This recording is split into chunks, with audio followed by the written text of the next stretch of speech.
Bonjour à tous, alors une petite vidéo pour vous expliquer comment on utilise une liste à choix multiples comme celle-ci. Allez, à tout de suite. Alors ici dans ce planning, lorsque l'on veut imprimer le PDF pour chacun de nos salariés pour leur donner leur planning, on va dans Vue individuelle, mais on ne va pas le faire un à la fois, on va sur les éditions groupées.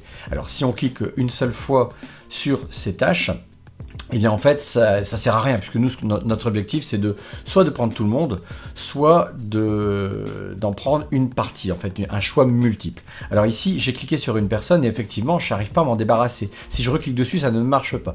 Donc déjà la première chose c'est de connaître que si j'appuie sur la touche CTRL de mon clavier, eh bien ça va être un choix inverse. Si c'est coché, ça le décocher et inversement. Mais si je maintiens toujours la touche CTRL, eh bien en fait je vais pouvoir sélectionner différentes personne et tout choisir. Ok, c'est très bien.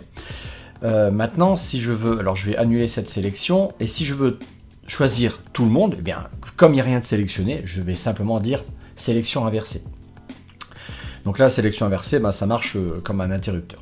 Mais sinon, à la souris, en cliquant sur une personne et en maintenant la touche de la souris enfoncée, eh bien, je peux m'amuser à faire ceci. Donc en fait, déjà faire une sélection multiple.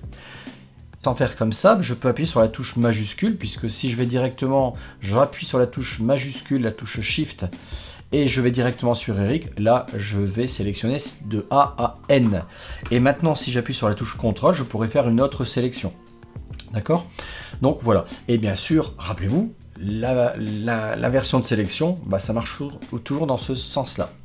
Donc voilà, c'est pas compliqué, il suffit de retenir que la touche CTRL, c'est pour contrôler un par un, et ça permet de faire une inversion de sélection, et la touche Shift permet de faire une sélection d'un point A à un point N, ou alors de le faire directement à la souris. Ça marche aussi parfaitement. Alors maintenant, on va regarder comment ça marche sur smartphone. Cette liste, elle s'adapte au type d'appareil que vous possédez. Alors si on clique sur inverser, ça va quand même inverser toute la sélection, mais si on clique sur le menu déroulant, eh bien on aura cette liste où vous pourrez sélectionner un à un le type, les personnes que vous souhaitez. Donc voilà, c'est pas forcément bien plus compliqué sur smartphone. Voilà, c'est tout, à bientôt, au revoir.